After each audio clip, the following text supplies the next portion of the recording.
We're here at the Ecovacs booth at CES, and they're already very well known for their robotic vacuum cleaners. They're doing very well in Australia and the products are very popular, but we're just about to look at their brand new product, the Atmobot. Now this isn't a vacuum, this is an air filter, and it can move about your house and filter different parts of your home. So like the vacuum cleaners, it actually has sensors that can map your home. In the future, you'll be able to buy sensors and place them around the house.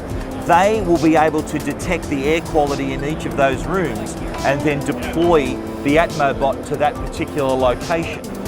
At the moment, with the app, you can actually choose where the Atmobot can be set. So say for example, you're about to go to bed and you want to have a good night's sleep, you can send that into the bedroom before you go to bed. Say you're cooking, you can deploy the Atmobot into the kitchen so that it's filtering all the cooking smells as well. So really good product for families maybe who have children and the members of the family who may have allergies, sensitivities. Rather than having an air filter that just sits in one part of the house, Atmobot can be deployed wherever you need it in your home.